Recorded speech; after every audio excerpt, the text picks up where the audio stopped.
Hello everyone, welcome to Replica Airgun Lovers. Today I want to do a little comparison with the Hellboy and the Crosman R1, aka Crosman dpms, both very much the same fin. Reason being, I hear a lot of people buy this type of fin and kind of straight away regret it. They end up buying a Crosman dpms, not realising they didn't want to spend out so much money. They assumed this was going to be just as good, basically. This should run over the differences. Obviously, I've done a video on each of these reviews and shooting, so I'm not going to be adding any shooting in this video. If you want to see how they shoot, go and check out part 2s on these videos.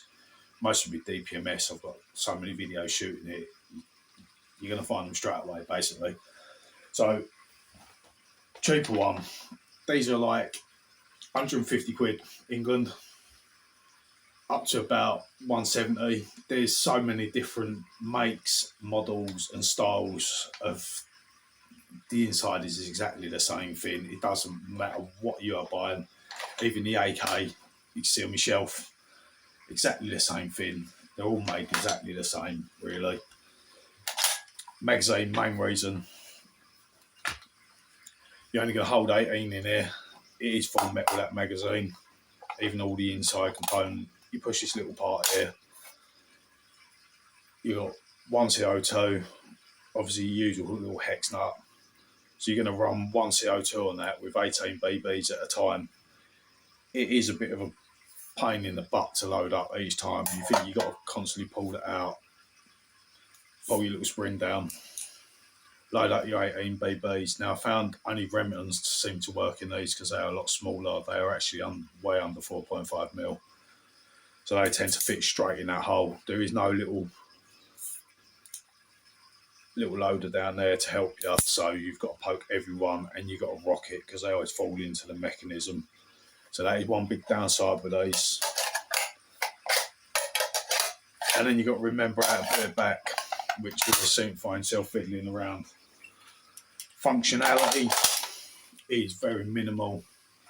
You've got a charging handle. So just showed you from that side. Now, when you pull that, the wheel drop dust cover, but that just exposes the inside of the mag, basically. There's no function, there's no blowback. They do not come with this handguard unless you buy I'm not even going to say the name, if it's like Hensel or something. They tend to come with one of these. If you're interested, used to be able to pick these up for 20 odd quid. I know someone's going to get annoyed with this video. I'm sorry, mate. It had to be done. They're about 70, 80 quid now on Amazon. About the only place you can find it. I would not be paying that to save my life. I'd rather put that money towards another gun. Obviously, your front sight's fixed by pins, so unless you want to take the pins out, you're not moving it. You have got the bayonet attachment there, so you can stick a bayonet on it. You can also fit the, I'm not going to say it because I forget, there is an airsoft grenade launcher especially made for this, M206 or whatever, I don't know. It does look pretty good, but not going to bother. Normally, you'll find the muzzle on these are plastic. The barrel, that's no extension on there, that is full barrel. So, again, you're not adapting that, changing it, you can only make it longer. You can take the rear carry handle off, easily put some optics on there. Sorry, I ain't got none laying around to show you, but this is more the type you're going to leave like that. Now, the benefits of this, you have got more power, you've got more FPs with it, so that is definitely a bonus compared to the R1. I think these are like nearly 500, whereas the dpms like 440. So it's not a massive amount just for not having blowback. But these are very quiet. So you want something in garden, be quiet, it's good. Your stock's all adjustable. That is the basis of it, guys. Nothing else really functions. That moves, but it doesn't do anything. Handguards, so easy to take off. Whereas compared to what people tend to be running onto,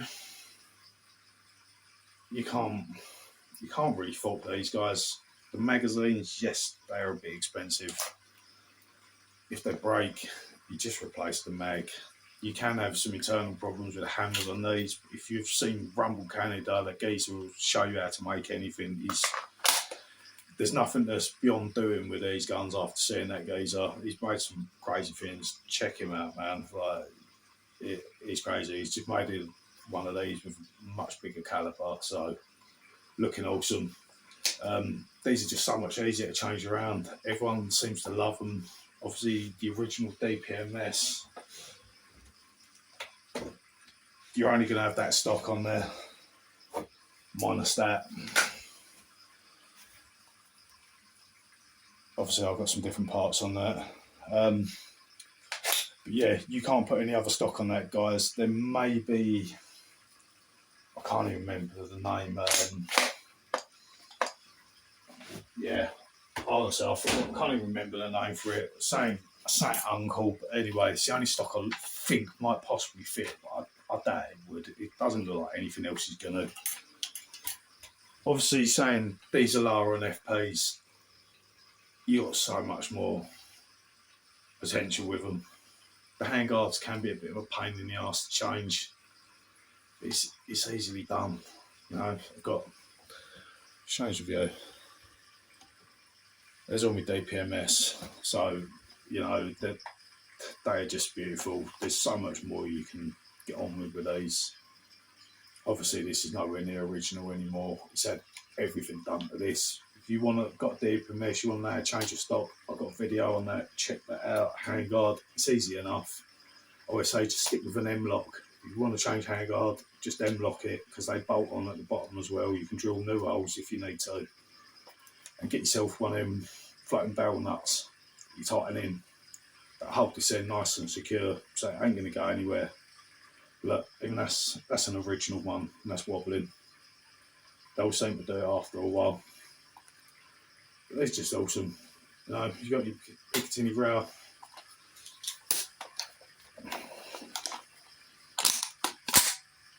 It sounds good when you cock that. That sounds good.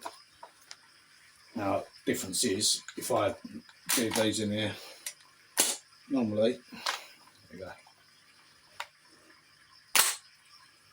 So that's holes ready to shoot. These are just so realistic. Everyone's literally buying these in America now to save on ammo. You can make it look exactly like your AR, M4, whatever. The only main better thing with a mag, you get a speed load with them. It takes seconds to load these up. You can buy the QR mag, big, bulky, thin, horrible. They take two CO2s as well. I'll show you in one sec.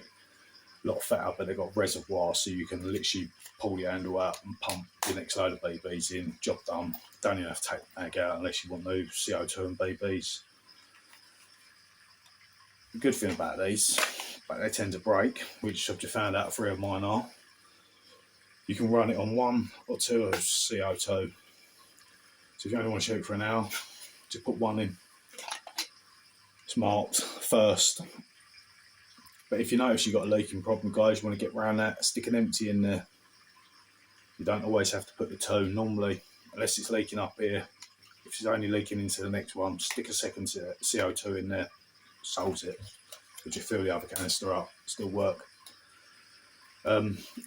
Obviously, you get an allocator with this normally in there, but I've taken them all out because they're just annoying. Both separate fittings, so it just works great. It's wicked to have spare mags and all. You can't fault them. You want an authentic wall hanger, and you can get one. These are very hard to get now. Hellboy, original Hellboy. If you can get them, get yourself one. I think they'd be worth money one day. That's my personal opinion anyway. Great for the wall. So these do knock down a steel duct target about 30 metres, so pretty good. Whereas dpms and R1 just hits them. Unless you double tap it, it doesn't want to go, and you've got to hit that well. So there's a big difference. But I like the blowback. I like the sound of it. It is me all day long. I don't really know what else to say about them, guys. But as I say, if you think you're going to be one of those that goes for one of these and you're going to hate it because they are quiet, I say they're quiet, no blowback, it's very minimal function, and it probably takes a bit of your time and effort uploading it, and the mags are the same price. So, long run, if you're going to want to do something like this on something like that, skip it, go for that. Let's be fair, extra £100, you can pick these up second hand. If you know what you're doing, go and have a look, check it out. Definitely go for one of these guys. But thank you for watching, guys. Don't forget to hit that like and subscribe. If you've got any videos you want me to chuck out for you, let me know. I might have met them. Thank you for watching. Enjoy your day.